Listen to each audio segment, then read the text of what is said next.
wabarakatuh. Hai semuanya, kalian pernah pusing gak sih lihat tumpukan laporan keuangan perusahaan? Terus kepikiran, gimana caranya analisis bisa bandingin data dari puluhan ribu perusahaan di seluruh dunia dengan cepat dan akurat? Jawabannya cuma satu, yaitu XBAL. Apa sih itu XBAL? XBAL adalah singkatan dari Extensible Business Reporting Language. Simpelnya XBAL itu kayak barcode-nya dunia pelaporan bisnis.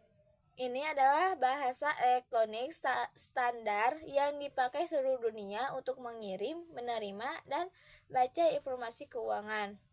Cara kerjanya gimana sih?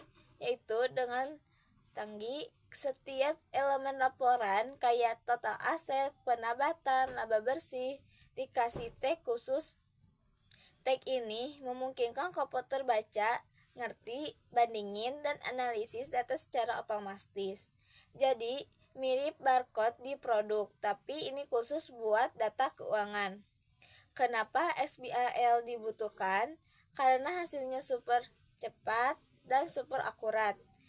Pertama, analisis kilat. Analisis bisa dibandingin laporan perusahaan dari berbagai negara tanpa ribet standar akuntansi atau bahasa yang berbeda. Enggak perlu input manual lagi, langsung otomatis. Yang kedua, data lebih akurat, ada validasi otomatis, jadi potensi salah input lebih kecil. Yang ketiga yaitu fleksibel banget. Dokumen XBRL bisa diubah jadi Excel, PDF, HTML, atau tampilan interaktif lainnya. Siapa saja yang diuntungkan? Yang pertama, perusahaan. Perusahaan lebih efisien karena laporan cukup dibuat sekali, sisanya komputer yang kerjain. Kedua, investor dan analisis. Investor dan analisis, perbandingan data jadi lebih cepat dan keputusan lebih tepat.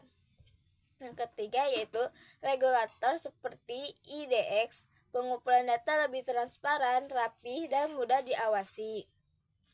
XBRL bukan software baru, bukan juga pengganti standar akuntansi. XBRL cuma bikin informasi keuangan jadi lebih cerdas, mudah diproses, dan bisa dipakai siapa saja, di mana saja. Sekian mungkin penjelasan dari aku tentang XBRL. Terima kasih sudah menonton. Mohon maaf apabila ada kata yang salah. Wassalamualaikum warahmatullahi wabarakatuh. Bye bye.